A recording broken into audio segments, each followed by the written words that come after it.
Let's look at Tuesday in the NBA. There are 4 games on. We're going to stream through it. Michael Bolton. Thanks, Josh. It's Michael Bolton here, and it's time for another episode of the Locked On Fantasy Basketball Podcast. Let's get to it. Let's get to it, indeed. You are Locked On Fantasy Basketball, your daily fantasy basketball podcast, part of the Locked On Podcast Network.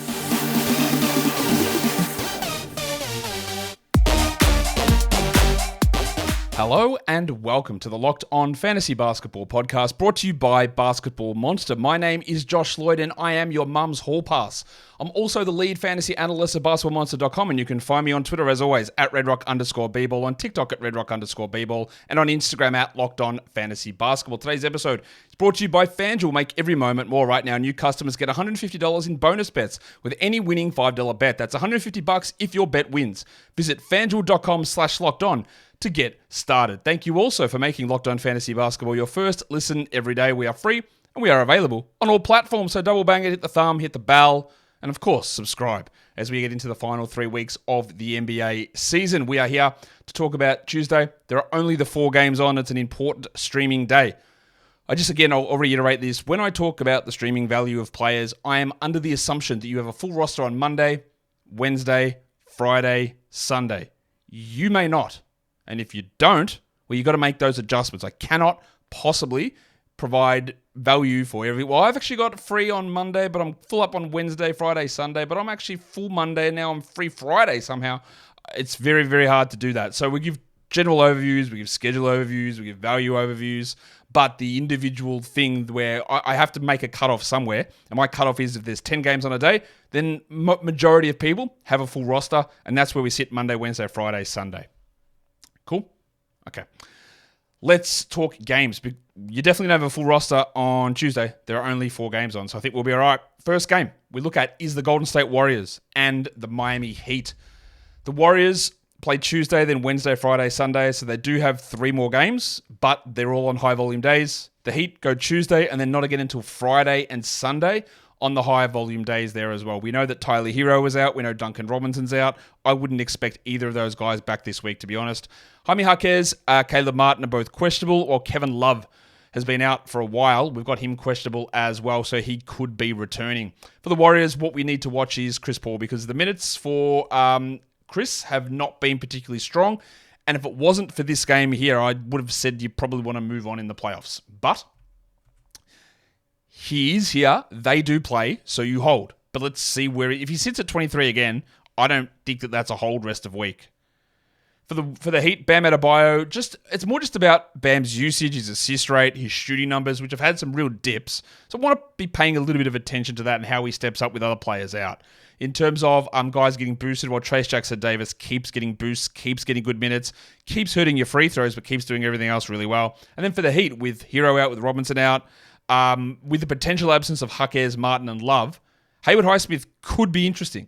He could also play 0 minutes. If all 3 of those questionable tag guys, Jaquez, Martin, Love, all play, you might get 0 out of Highsmith. But he's always that interesting guy. It's like, oh, maybe. But it does require a few of those guys to be out until we get actually some run with Haywood. The Lakers and the Bucks is the second game on the slate. The Lakers have the exact same schedule as the Heat, as whatever that other team was. I completely just forgot what that first team was that I talked about. Wow, that is what you call a blank. Oh, the Warriors. Yeah, the Lakers have the same schedule as the Warriors. So they go Tuesday, Wednesday, Friday, Sunday. The Bucks have the perfect schedule. The Tuesday, Thursday, Saturday combination. All quality games. The Lakers' quality games run out after Tuesday. So, Gabe Vincent, Jared Vanderbilt, Christian Wood are all going to be out. D'Angelo Russell missed the game on Sunday due to an illness. No indication whether he's going to be available or not. I do expect that he will be available. We also just saw the Bucks put old mate Giannis and Middleton as probable on the injury report. That means they will play, but it also means, I believe, that they're setting up in like week 23, week 24 for a couple of rests for those guys. So keep an eye on that. AJ Green is ill at the moment as well, so he's questionable. But actually, I think he might be off the injury report. No, he is. He's off the injury report. So Marjon Beauchamp is back on as a questionable tag. Last game, we saw Spencer Dinwiddie get really, really, really strong numbers. Now, he hasn't done that ever for the Lakers. But if Russell is out, we do need to pay attention to Dinwiddie. I wouldn't be grabbing him otherwise. And then for the Bucks, it's about Middleton to me. He was bad with shooting last game, but did rack up the triple-double. What's his minutes look like? What does his usage look like in a game where the team is going to be whole? In terms of guys getting boosted, well, Rui keeps getting boosted because he's playing more minutes than he should. I believe his minutes should probably be about 10, but he does play 30 a night at the moment, and there is that boost there. I'm not super excited about it, but when you're on a day like this, when nobody's playing, then Hachimura is in the mix. For the Bucks, Malik Beasley, similarly, we love the boost that Leaky is getting because of the 3 quality games. He can be very hit or miss. And if Beasley does come out and shoot 2 of 9 for 6 points, don't drop him. Because you've already made the ad to get him. Same with anyone on this Bucks team, really. But then they play Thursday, Saturday. It's about getting the volume in. And he'll have probably at least one big game. Could have 3, might have 2. Bobby Portis also playing a pretty strong role. Lopez, again, the production films are not super great, but you have to hold through the 3-game week, which is where we currently sit with this squad. Yes, we do. Today's episode is brought to you by BetterHelp. We all know there are things in our life that are annoying. It's just how it goes, and we want to get that opportunity to get something off our chest. It can be big or small, but there are certain things that can start to get to you. So it's important to let that stuff out, and especially to someone who is unbiased in your life. And that is what therapy is, and that is what a therapist can be. Someone where you can unburden some of the stuff that you have that's bothering you, big or small, because they will able to help you process it, teach you coping skills and ways to approach that for those incidents and also things in the future. So it might be something about your fantasy team, and the guy that's led you all the way to the playoffs is now hurt. Brandon Ingram. Anthony Simons, perhaps, although he's been hurt all year. Random rests for Nuggets players and Celtics players. Derek White out now. Like, these things can be annoying, and getting it off your chest is one way that therapy can be helpful. So you all got bigger problems in your fantasy team, I'm guessing. And if you don't, well, things are going pretty well for you. But getting that stuff off your chest every once in a while is really helpful. So if you're thinking of starting therapy, give BetterHelp a try. It's entirely online. It's designed to be flexible and suited to your schedule. Visit betterhelp.com/LockedOnNBA to get 10% off your first month. That's BetterHelp, HELP.com/LockedOnNBA. Okay, let's go through these other games now. The second or third game of the day is the Oklahoma City Thunder and the New Orleans Pelicans. The Thunder played Tuesday, Wednesday, so they got the back-to-back, and then Friday, Sunday, whereas the Pelicans have the same schedule as the Bucks. They go Tuesday, Thursday, Saturday, the perfect schedule. Lou Dort got smacked in the face last game. I did have him as the preemptive questionable tag, but he's not on the injury report at all, so we are good to go. The Thunder have no one on the injury report. The Pelicans do, and that's Brandon Ingram and Dyson Daniels. We did get an update on Dyson from old mate Shams, saying he's expected to be out for 2 weeks, maybe 3, but the belief is Ingram will be back before the end of the regular season. Well, if he's out 3 weeks, Shams, I'm telling you now, he's not back before the regular season because there are 3 weeks left exactly.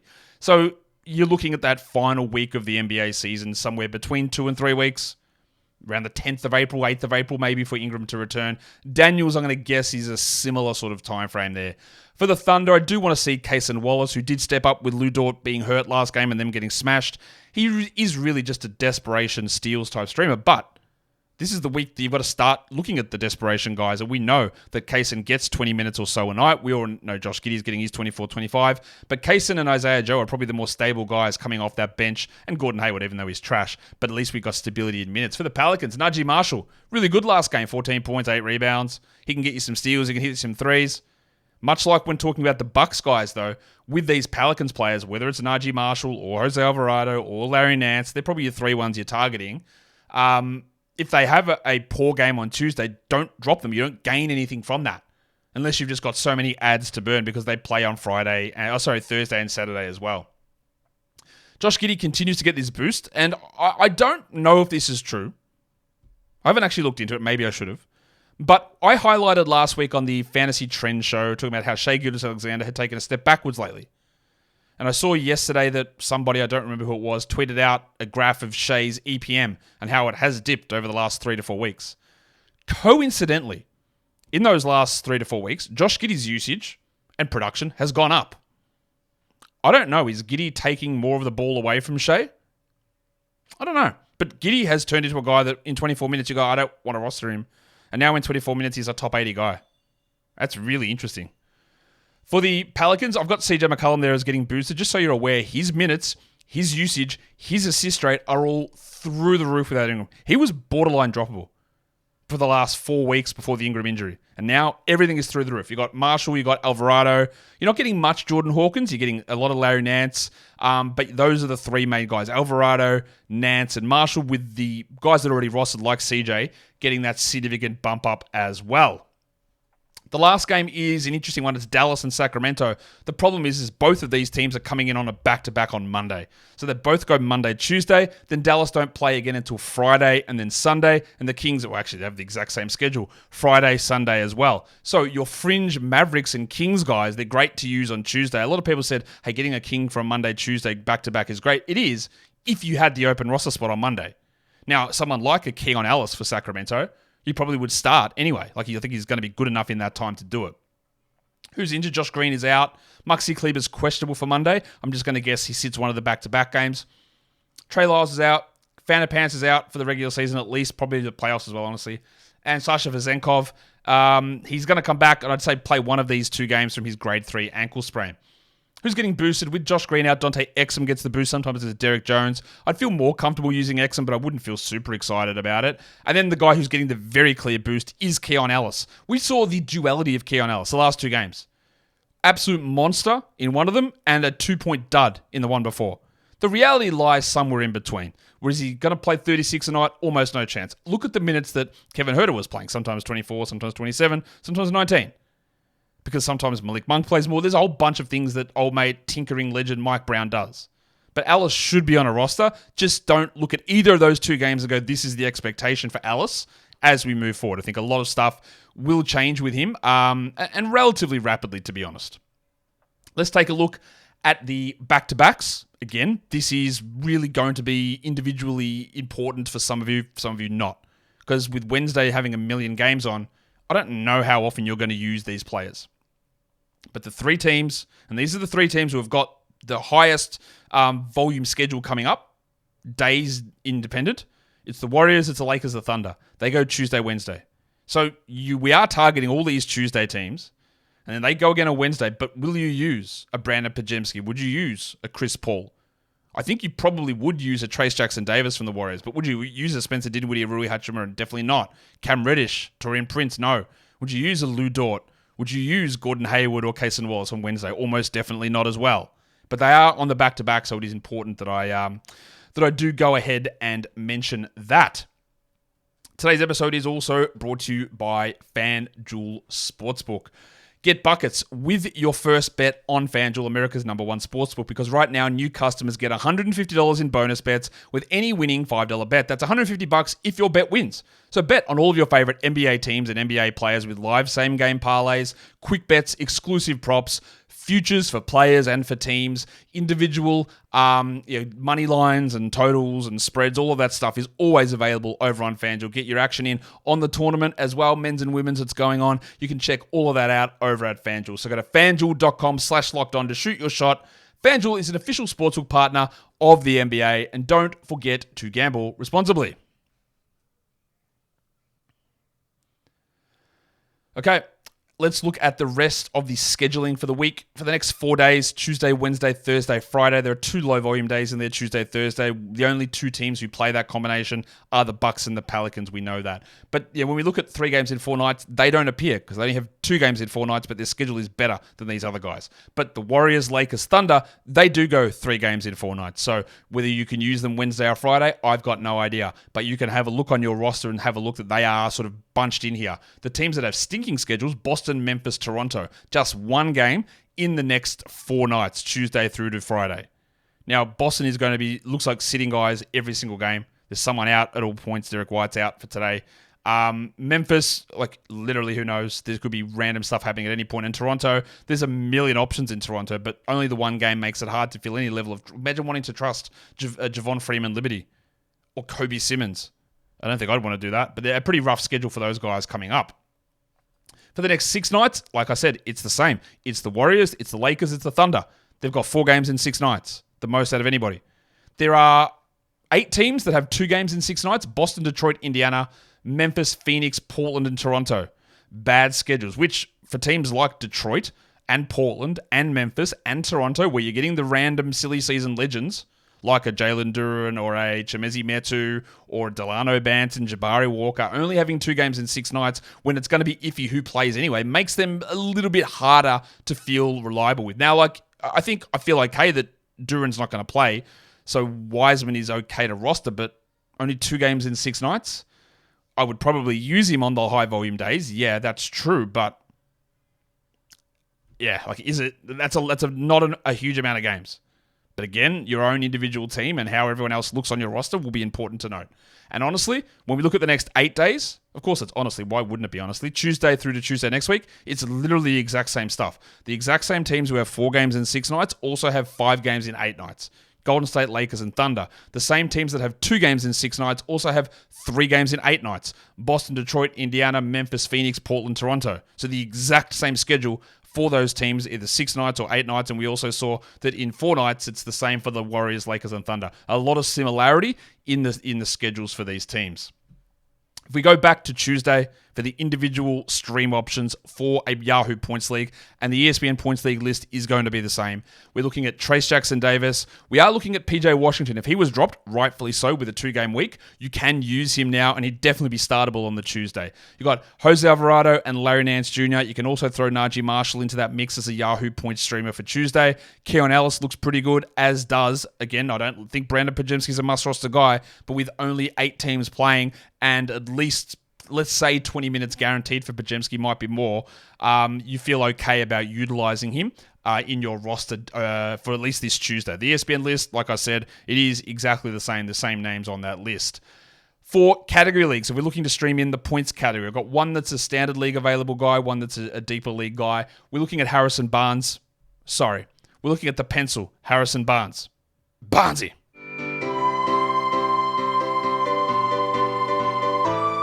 One thing I feel good about Barnes is he's going to start. I know that much. I don't know that he's going to play 30 minutes. If he might play 40, he might play 22. But he's going to have an opportunity to score. And then Jose Alvarado, yeah, it can be iffy. It can be very iffy, but he is available in like 90% of leagues. He's going to have a fairly sizable role, so I do like him for points. I also like him for threes, but Leaky Beasley is your primary 3-point streaming option for the Milwaukee Bucks. For rebound numbers, it has to be Trace Jackson-Davis, I think, as your number 1 guy there, followed by Larry Nance. And for blocks, it is Jackson-Davis again. And then, yes, he's a guard, but Keon Ellis can get you 1 to 2 blocks very easily. He might even get you 4 or 5.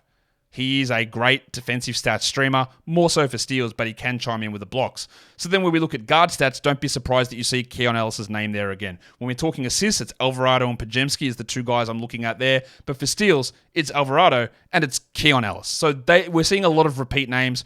Obviously, that benefit of an Alvarado is that they play the 3 games in the 3 quality game days, whereas Alice plays just on Tuesday, but I actually think that Keon might be startable even on the higher volume days for you. That is possible.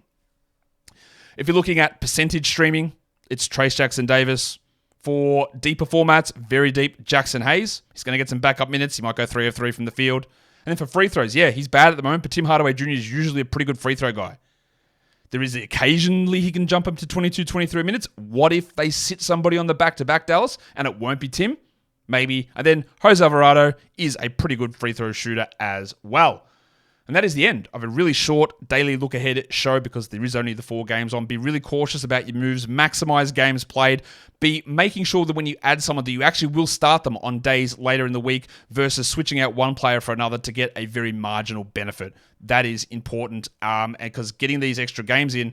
Someone left a comment on my video, Josh, you talk so much about getting the extra games in, but you know there are other categories you've got to pay attention to too. There are 6 volume categories and there are 3 negative or efficiency categories. 2 turnover categories. Sorry, 1 turnover category, 2 percentage categories. The other 6 are volume.